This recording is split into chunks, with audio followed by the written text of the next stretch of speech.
At some point, you're going to have the courage. At some point, you're going to have the confidence. And it's total bullshit, frankly. So there are so many people in the world, and you know, you may be watching this right now, and you have these incredible ideas, and what you think is missing is motivation.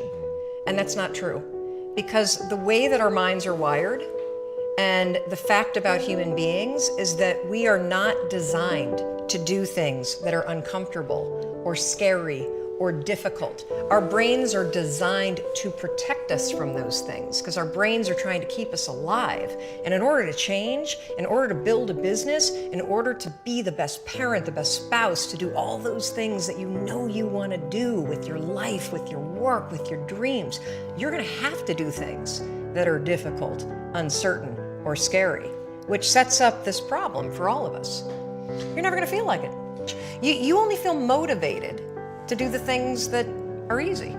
The way that our minds are designed is our minds are designed to stop you at all costs from doing anything that might hurt you. And the way that this all happens is it all starts with something super subtle that none of us ever catch. And that is with this habit that all of us have that nobody's talking about. We all have a habit of hesitating. We have an idea, you're sitting in a meeting, you have this incredible idea, and instead of just, saying it, you stop and you hesitate. Now, what none of us realize is that when you hesitate, just that moment, that micro moment, that small hesitation, it sends a stress signal to your brain. So then your brain goes to work to protect you.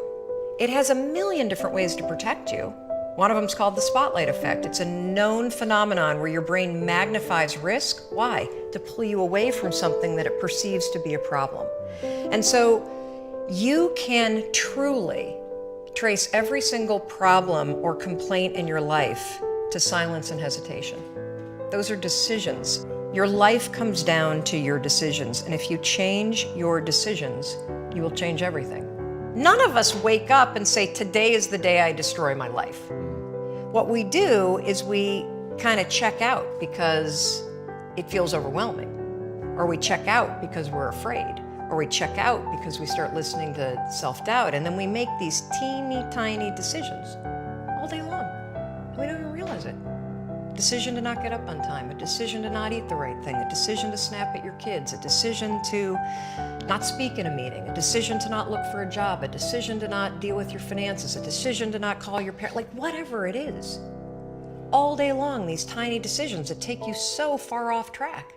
And then you wake up and you look at your life and you think, how the hell did I get here?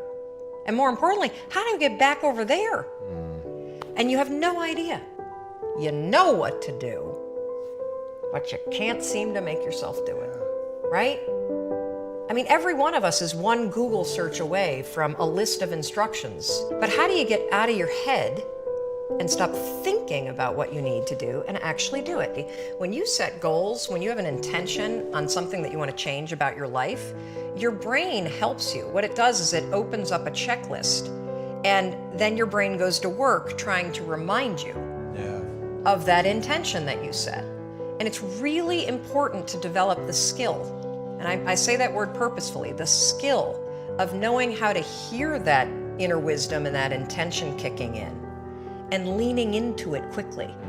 And I think most people that are miserable or that are really like dying to be great and dying to have more, we want to change. We want to live a better life. We want to create more for our families. We want to be happier. The desire is there. Again, it's about how do you go from knowledge to actions. Every human being has a 5-second window, might even be shorter for you. You have about a 5-second window in which you can move from idea to action before your brain kicks into full gear and sabotages any change in behavior. Because remember, your brain is wired to stop you from doing things that are uncomfortable or uncertain or scary. It's your job to learn how to move from those ideas that could change everything into acting on them in the smallest moment. Because when you understand the power of a 5-second decision, and you understand that you always have a choice to go from autopilot to decision maker, everything in your life will change. You will be a different negotiator. You will be different in sales. You will be unstoppable in the gym because you will realize the amount of garbage that you put in the way of your hopes, of your dreams, of your potential, of your confidence, of your courage. Everything comes down to the decisions that you make. We all know what to do. None of us know how to make ourselves do it. What's incredible is in 5 seconds flat, self-doubt can take over and rob you of your power, and rob you of joy, and rob you of your potential. Or, in 5 seconds flat, you can actually use one stupid little trick to push yourself to grab it. And so when you start to separate confidence not as a matter of personality, but as a skill that you can acquire, because confidence is the ability to move, in my opinion, from thought to action. Because when you're a confident person, you believe enough in yourself and your capabilities that you're willing to try, that you're willing to share. To me, confidence isn't the assuredness that it turns out, it's the willingness to try. So here's how you use the 5-second rule.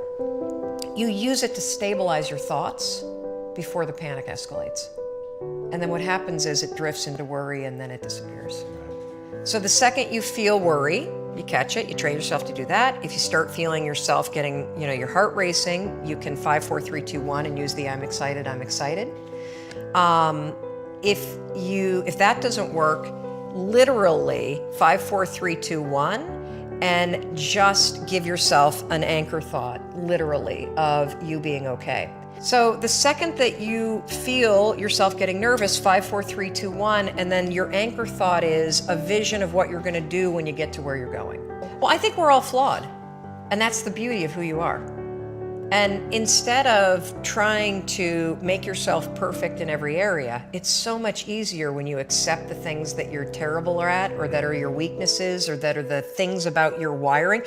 So figure out how to, instead of fighting those things, actually trick it. Because the truth is that you're never gonna feel ready to make these changes. You're never gonna feel like doing them, but you can always make a decision. That's always in your control. Staying with somebody that treats you like garbage is a decision. It is.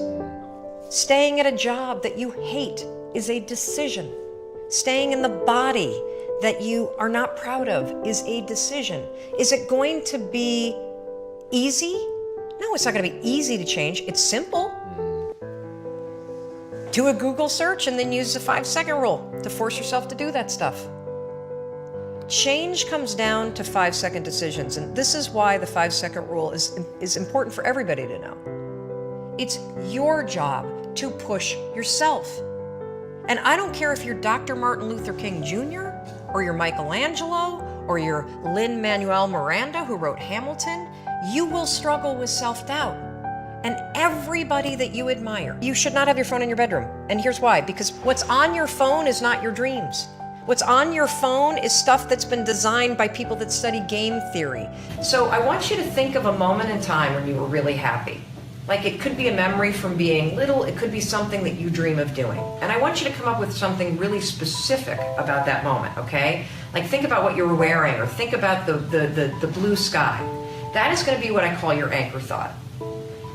Every time from this moment forward that you wake up or you find yourself drifting to those normal feelings of, I'm a loser, I'm worthless, I'm never going to find love. They may be things that you're used to thinking, but that doesn't matter, because you can change them. The second that you feel that, you've drifted over into that thought, and I keep coming over here because when you start using the rule, you're going to start to literally feel which part of your mind you're using. The worries kind of happen here. I want you to 5, 4, 3, 2, 1, and then I want you to insert this vision of yourself where you felt really good. And if you can't think of one, invent one.